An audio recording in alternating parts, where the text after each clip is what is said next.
Michezo live. Cheki sasa. Hello mwana michezo, karibu katika channel yetu ya Michezo Live. Usisahau kusubscribe, kulike, kucomment na kushare na marafiki ili waweze kupata habari zinazohusu michezo.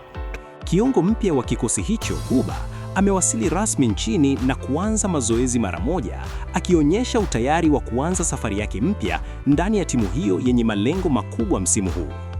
Mara baada ya kukamilisha taratibu zake zote muhimu, hakupoteza muda na kujiunga na wachezaji wenzake kambini kuanza kazi rasmi.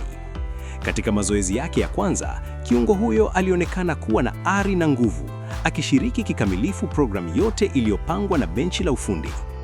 Kocha mkuu wa timu hiyo, Pedro Goncalves, amefurahishwa na hali yake ya utimamu wa mwili na anaonekana kuwa fiti na tayari kuendana na kasi pamoja na mfumo wa timu.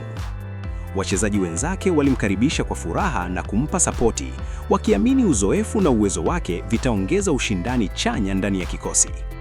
Ujio wa Buba unaelezwa kuwa sehemu ya mkakati maalum wa kuimarisha safu ya kiungo, hasa katika kipindi hiki ambacho timu inapigania mafanikio kwenye mashindano mbalimbali ya ndani na kimataifa.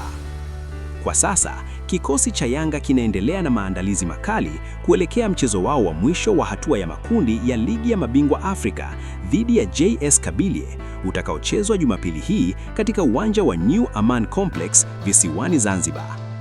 Buba huenda akawa sehemu ya kikosi katika mchezo huo, ambao unaweza kuwa wa kwanza kwake kutambulishwa rasmi uwanjani tangu aliposajiliwa katika dirisha dogo la usajili.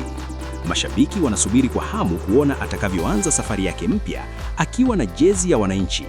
Asante kwa kutufuatilia mpaka mwisho. Usisahau kusubscribe na kuacha maoni yako. Ikiwa umependa channel hii, acha maoni yako hapo, share na marafiki.